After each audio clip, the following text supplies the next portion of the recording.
Right. Just to quickly give you a recap of what social contract theory is. This is a basic idea that the state is a creation of a social contract. Now, this came against the divine theory, which suggested that the state was a creation of God.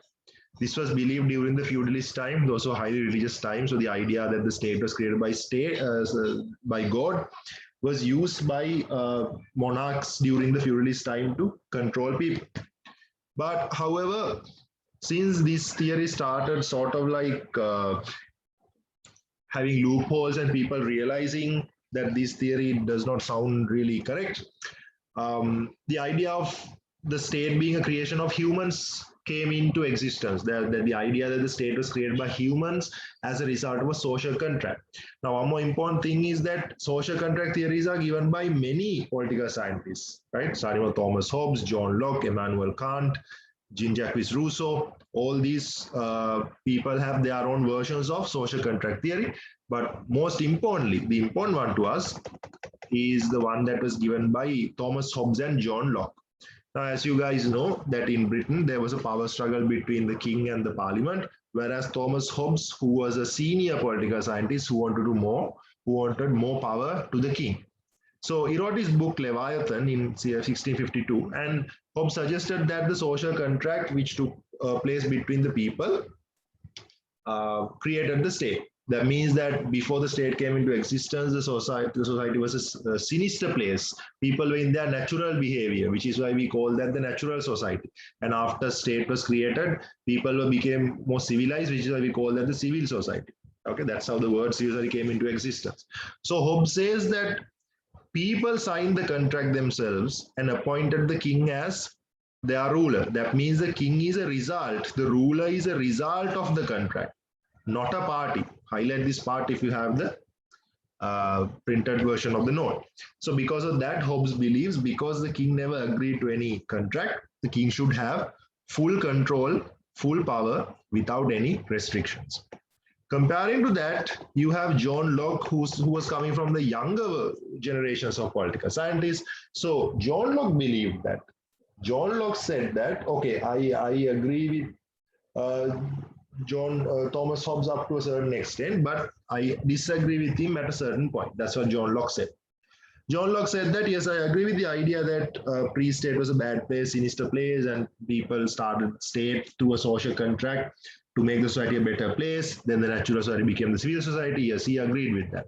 But however, John Locke believed that the contract was signed between citizens and the ruler. Between citizens and the ruler, right? So the ruler is a party of the contract, not a result. Ruler is also part of the contract. That means the ruler is bound by a contract. Unlike Thomas Hobbes, he believed the ruler is bound by a contract. So because of that, the ruler gets very limited powers. So this was like the foundation of the modern concept of liberal democracy. In Unit 5, that we know that we see that John Locke is like the front runner of the idea of liberalism because of that. And other than that, of course, Rousseau also had his version of a social contract theory, which is not sophisticated like this. It's a very simple idea. And that social contract theory founded the idea of sovereignty of the people, also known as popular sovereignty, right? And all that. Okay. And I believe that you guys use this Venn diagram to create a short note of what Thomas Hobbes and John Locke said about the social contract theory. Right. Now we are moving on to Marxism. So what's Marxism is all about? What kind of a theory Marxism is? Now we sort of had a glimpse of what Marxism is in previous units. Here also you actually get like a glimpse of this theory, because we don't exactly get deeper into this idea. However, keep this in mind. When you study the socialist theory or communist theory or Marxist theory for that matter, you need to remember 6 different social eras, right? So let's start things first. First things first, Marxism or communism or in other words, let's say socialism. This comes from this particular person, Karl Marx, and his friend Friedrich Engels. They were the ones who founded Marxism. Right now, Marxism, communism, and socialism are three different concepts, but for now, think of all three as the same thing. Otherwise, you'll get confused. Later on, you'll realize those things are different. For now, think those things are the same. So they founded this in the 19th century. And this actually redefined the concept of political science. Now, why do we say that?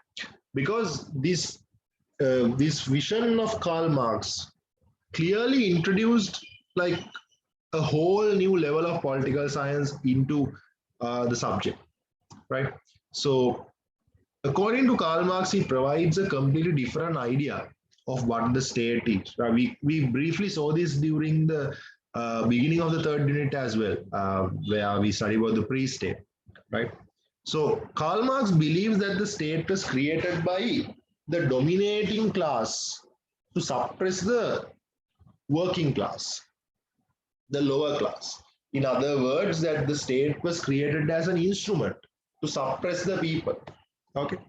So where is he coming from to explain all this? To understand that, you sort of need to have an idea about the social system Karl Marx is explaining about. Okay. Now, according to Karl Marx, the society is divided into 6 different eras.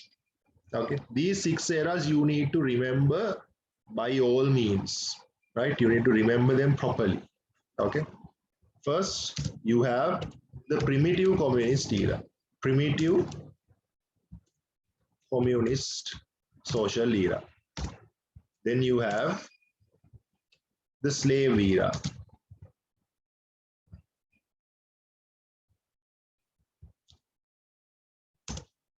Then you have feudalist era.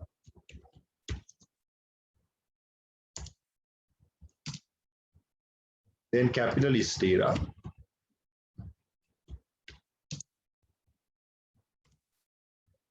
Then socialist era.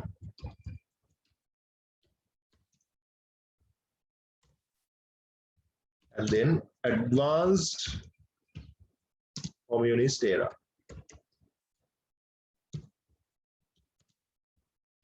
Some may suggest to this as the future communist.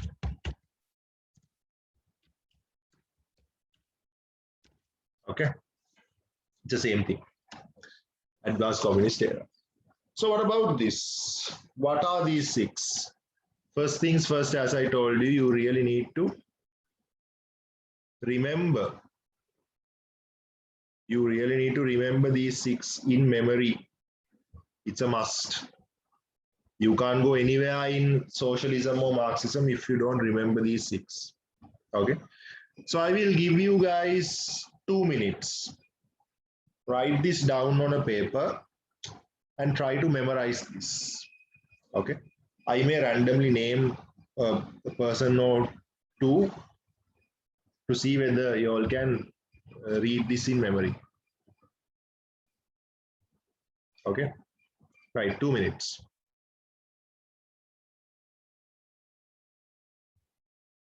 Right. So when you talk about the primitive communist era, that's where Karl Marx's idea starts, right? So the idea, the word communist refers to an equal system. Equality is the idea behind the word communist. So the whole primitive word comes because during this time, people followed very primary techniques when it comes to agriculture and all those things. People had very primitive techniques. People used to live in caves. So we are talking about the earlier stage of human civilization, when we used to live in caves and all that, right? Early days of humans. So during these days, we used to live in caves and we used to hunt animals and all that. And there was no rich or poor difference at that time, was it? There was no rich or poor. There was no like upper class and lower class, or the elites, or like the more respected ones, or whatever. No, right? Everyone was equal. Every man had to go out and hunt animals, and every woman had to take care of the children. That's it. Everyone was equal that way. You didn't have like rich people, managers, and all that, people doing like the lowest level of work, or like highest level of work. You didn't have any of those differences. So the earlier stage was the primitive communist era. This was the pre-state time period according to Karl Marx, right? So this was the time that the state did not exist, right?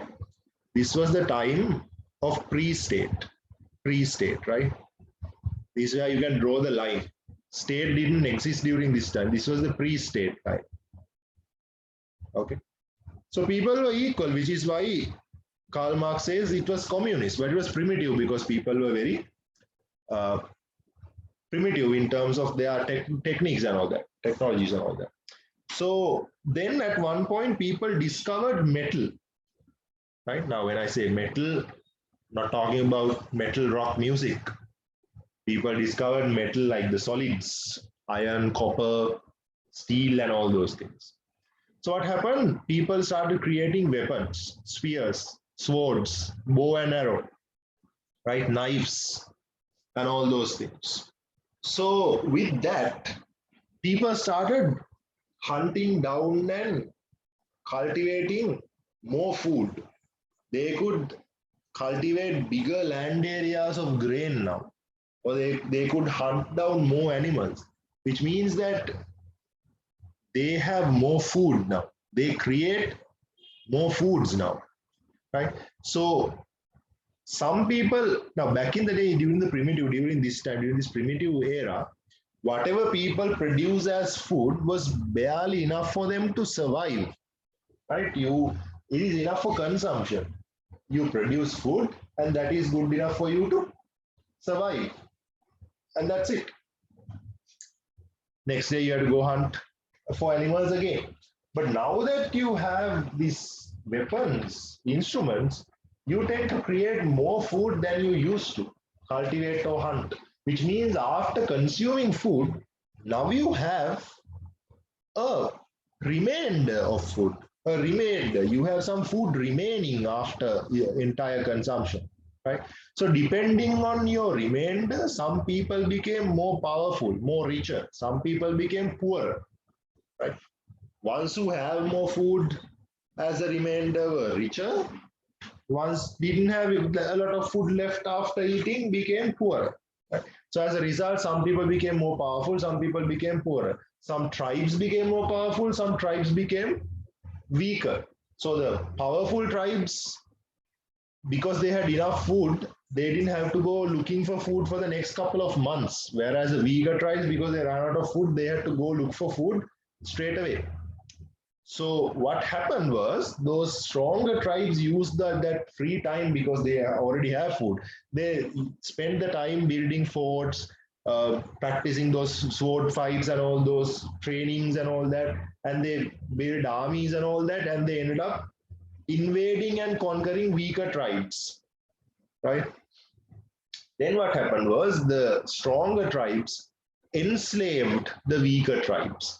Then started the second era, the slave era, where the powerful tribes capture and conquer the weaker tribes, where the weaker tribal people have to become slaves and they have to do all the work, hard work, for a limited amount of food. Whereas the slave owners do not necessarily do any work, but they get all the cultivation of the food. Right.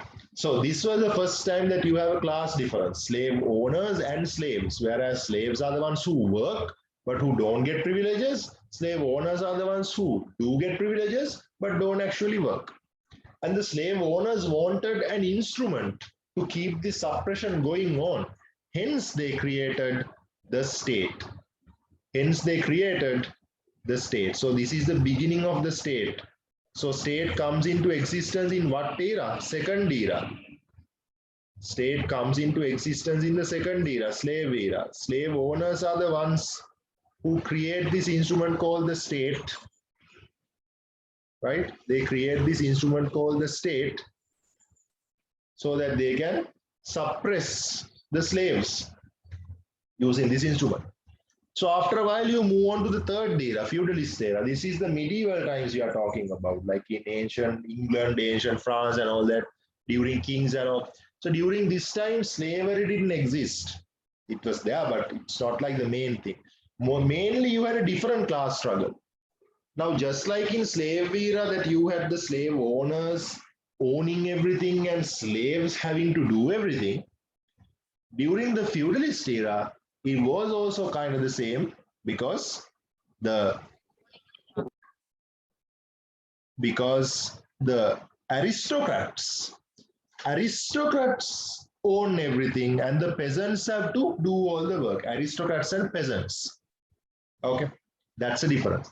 Aristocrats are the ones who own everything, right? And the peasants have to actually do the work, do the cultivations and all that.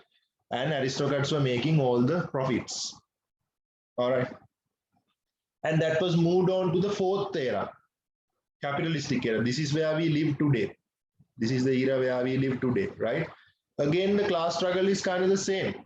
Just like there were slave owners suppressing slaves in the slave era, just like there were aristocrats suppressing the peasants in the medieval era, now you have the rich people suppressing the poor people. Rich people own all these companies where we go and do our work.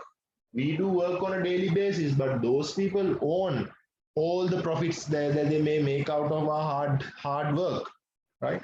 And currently, the rich people have the state in their hands to suppress the poor people and working class people to get the work done.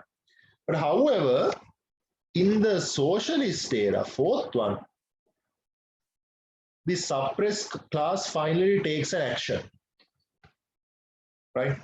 More like at the end of the capitalistic era. At the end of capitalistic era, the working class finally say that, you know, we've been suppressed all this time.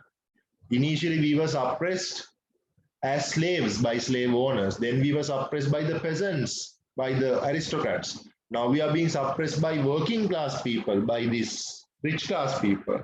Enough is enough. We are standing up, and they go for a revolution, and they take that instrument of state to their hand, because this instrument, this weapon was in the hands of the minority all this time, slave owning minority or the aristocratic minority or the rich class minority. Now it is taken by the working class majority, and they start using this instrument for a better purpose. Okay, so that's where the socialist era starts. So the state does exist. The state does exist in the socialist era. What's the difference? It exists in the hands of the working class. That's the difference. Because in all these three, slave, feudalist, and capitalistic, all three eras, right? It actually existed in the hands of the minority, the bad guys. Okay. But here, socialist era, the state exists in the hands of the good guys. Okay, working class people. And they use state to establish a socialist system, right? They want to create a fair system, an equal system. We'll look into that later, what that is. But practically, because all this time things have been unfair, right? Because the rich people have been making all the profits and things have been quite unfair. So they want to change this. They use this state power to make sure that everything goes back to being equal. Okay. So they want to create an absolute equal system. They want to create an equal profit division system. They want to stop this class division. They want to make sure that there is no rich class and poor class, that everyone gets an equal share of the country, right? Equal share of the profit of the country. There are no poor people and rich people. Everyone should be the same, right? So once they achieve that goal, once there is no class struggle, when there is no rich class, poor class anywhere in the world, you finally achieve this sixth era, advanced communist era. Now you see there's a similarity. We started off with primitive communist, and now we are into advanced communist. So both are communist. Only difference was back in the day, it used to be primitive. We used to live in caves and all that. Now it is just like that. Just like all the cavemen equally had to work to find food, in the advanced communist era also, all the people, there can be doctors, there can be teachers, there can be garbage truck drivers, or politicians, ministers, presidents, actors, everyone will get the same salary. Everyone will get the same income. So there is no rich class or poor class. So we are sort of back to where we were, just like in caveman times that everyone was equal. But now we have the technology. It's like what we have right now, the computers and all these developed civilization is there. It just in terms of the social hierarchy, we are back to that communist system where everyone's equal. So once this era happens, you don't need that instrument anymore, this state. The state is a bad thing, it's a weapon, right? For 3 eras in a row, this instrument was used to suppress people, right? In the fifth era, they kept that instrument to make use of it, to create a better society. And now that the better society is created, right? Because of that, the state is no more. The state goes away. What do you call that? Withering away of the state. State just goes away, right? So in the advanced communist era, there is no state. Primitive communist also, there was no state because it was before state, right? Right. So this is where you guys get MCQs wrong most of the times. When did the state come into existence? In the slave era, right? When did the state go out? A lot of people get that mistaken. They say that in socialist era there is no state. No, socialist era state does exist. It's in the hands of the working class. That's the difference, right? In advanced communist era, state is not there because the state just goes away, right? If you didn't exactly understand, don't worry. We will be studying socialism as the socialist state and as an ideology as well, okay, in the upcoming units, right? So there is a lesson called the socialist state, the features of a socialist state. There is a lesson like that. So in that lesson, which social era are we referring to? Can anyone guess? Which social era are we referring to when we say the socialist state?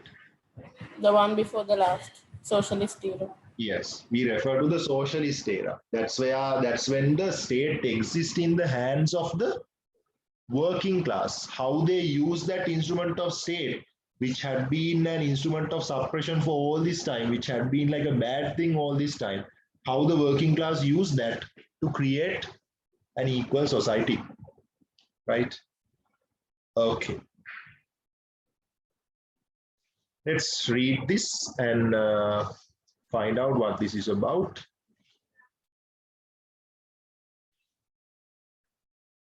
Right, Minoli, can you read the Marxist theory? Okay, sir. Marxist theory. Karl Marx and Friedrich Engels founded the theory of Marxism in the 19th century, which redefined concepts in political science in a Horny perspective. This Horny perspective is said to be a man-made concept rather than a natural concept. However, Marxism provides a completely different origin story for the birth of state. Marx points out that the state is a result of class struggle, that they identify state as a class instrument used by the dominating minority. Briefly, the Marxist idea of origin of the state can be summarized as follows. A. In the beginning of human existence, a classless equal society existed, hence this is a classless and stateless phase of human history. This is commonly known as primitive communist society. B. With the development of equipment and techniques, humans started to cultivate and hunt in bigger quantities, which resulted in a remainder of food and resources. This eventually created a private property owning system, which resulted in a class division. C. Due to this division, the upper class and the lower class of the society created a class conflict due to their conflicting economic interests. The dominating minority creates the instrument of state in order to suppress the lower class as a result of this conflict. After the beginning of the state, the dominating minority has continued to use this instrument of state throughout the different phases of human history. Marxism further provides that the system should be changed through a social revolution. The Marxist theory also says that it is the historical task of the working class to abolish the capitalistic state. The first stage of this process is the overthrow of the capitalist class from power by capturing the capitalist state. This event is called the Marxist theory as the working class revolution. The Communist Party was supposed to provide leadership to the working class in the revolution.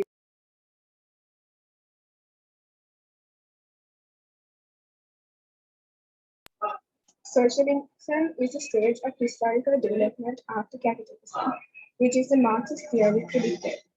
Under socialism, the state was called as a socialist state. Socialists believe that the socialist state should not be the one like the liberal democratic state. It should not allow the capitalist and a striving class to politically organize themselves. Only the Communist Party of the working class can exist under socialism. Thus, the socialist state in Soviet Union and other socialist countries have been one-party states. The socialist state has thus been described by the socialists themselves as a dictatorship of the proletariat. Marxism further provides that the socialist era should be the final stage that exists. After socialism, the instrument of state fades away as the need for such instrument is no more. This is known as the withering away of the state. However, in practical politics, the withering away concept has not achieved success. The closest it has gone was the Soviet Union, which eventually collapsed in 1980. Right. Okay. So if you don't have like a firm grip on socialism and Marxism, don't worry. This is just supposed to give you a basic idea of what it is. We have to study socialist state at a later point of this unit itself, and unit 5 will give you a complete explanation of the socialist ideology, right? So of course, as you can see, the 6th era was never reached.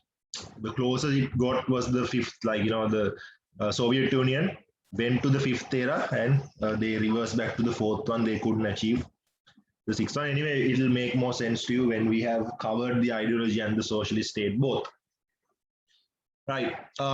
Anyways, there is a biker blog that I have created, one of those blog videos that I explain about socialism. I will share that in the group. If I forget to share that, please remind me, because I have this debating thing happening and I have an assignment happening. So I'll be a little busy. If I forget to share it by 7 o'clock today, just someone please remind me. If you watch that, that will give you that's like a 20 minutes long explanation of socialism, starting to the beginning. I'll explain everything, all the 6 eras and all that. It'll make more sense to you. Right, that's pretty much it, unless any of you guys have any questions regarding social contract theory or the Marxist theory.